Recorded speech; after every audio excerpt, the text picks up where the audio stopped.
Утрински стихови од Библијата. 16 октомври.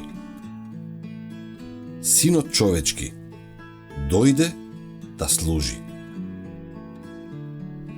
Како што човечкиот син не дојде да му служат, туку да служи и да ја даде својата душа за откуп на мнозина. Матеј 20:28. Тој ги повикал луѓето не на владење, туку на служба. Силните да ги носат немоќите на слабите.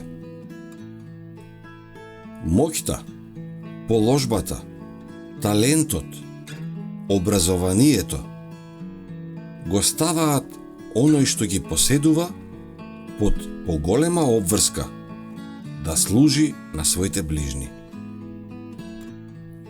Дури и на најскромните од Христовите ученици им е кажано: зашто се е ова заради вас. Меѓу своите ученици Христос во секоја смисла бил старателот и оној што го носел товарот. Тој ја делел нивната сиромаштија, практикувал самоодрекување за нивна полза. Тој одел пред нив за да ги израмни по тешките места и наскоро требало да го доврши своето дело на земјата со полагање на својот живот. Начелото, според кое Христос постапувал, треба да ги раководи членовите на црквата, која е негово тело. Планот и основата на спасението е љубовта. Во Царството Христово најголеми се оние што го следат примерот што тој го дал и кои делуваат како пастири на неговото стадо. Христос не досегнува таму каде што сме. Тој ја зел нашата природа и победил, за да ние, преку земање на неговата природа, можеме да победиме.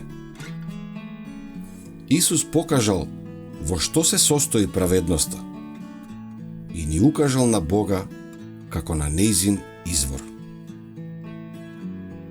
Сега се осврнал на практичните должности.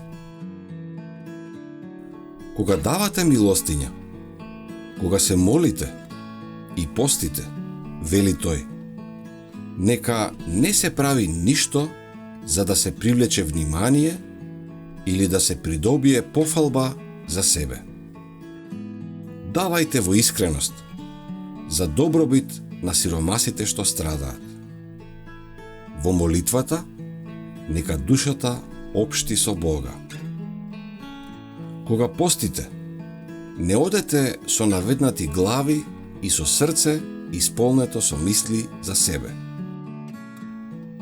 Оној што најбезрезервно му се предава на Бога, тоа е тој што ќе му ја принесе најприфатливата служба. Бидејќи преку заедништво со Бога, луѓето стануваат работници заедно со Него, во прикажувањето на Неговиот карактер на човештвото.